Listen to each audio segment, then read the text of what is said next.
নমস্কার, জয় রাধে রাধে শ্যাম, রাধে রাধে। তাকে একান্ত নিজে করে পেতে চাইল কৃষ্ণপ্রিয়া মীরা। মাত্র 3 বছর বয়সে মীরা অধিকার করেছিল তার জীবনের প্রতিমাটিকে, যাকে জগতের কোনো শক্তি তার নিকট হতে বিচ্ছিন্ন করতে সমর্থ হয়নি।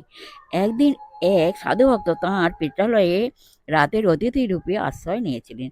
তার সঙ্গে ছিল এক কৃষ্ণমূর্তি গিরিধর গোপাল, যাকে তিনি নিত্য পূজা করতেন। রতন সিংহের গৃহে থাকাকালে যখন একদিন সাধুটি তাঁর ইষ্ট দেবতা গিরিধরের পূজা করছেন, ছোট্ট মীরা উক- উক্ত মূর্তিটির প্রতি এক অপ্রতিরোধ্য আকর্ষণ অনুভব করলো এবং তাকে একান্ত নিজের করে পেতে চাইলো এবং তাকে একান্ত নিজের করে পেতে চাইল। কিন্তু সাধুজি তাঁর উপাস্য দেবতা, তাকে দীর্ঘকাল যাবৎ পূজা করে আসছেন, হাতছাড়া করতে রাজি নন। মীরা অনশন করার উপক্রম করলো। ছোট্ট শিশুর ভালোবাসার প্রচণ্ড দাবি হৃদয় স্পর্শ না করে পারে না। কিন্তু বাবাজিও তাঁর প্রাণের দেবতা গিরিধারী লাল ছাড়া অপর সব কিছুই দিতে প্রস্তুত।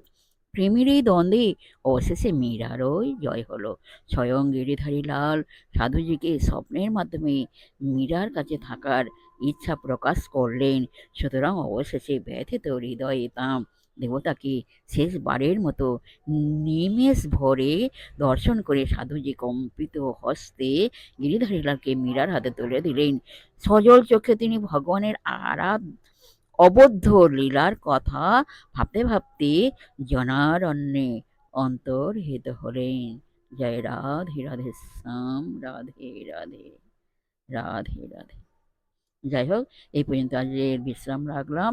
সমস্ত বিশ্বের সুহৃদা ভক্তবৃন্দের উদ্দেশ্য সকলের উদ্দেশ্যে সবাই সুখে থাকবেন, শান্তি থাকবেন, আনন্দ থাকবেন। এক সেকেন্ডও নিলাম।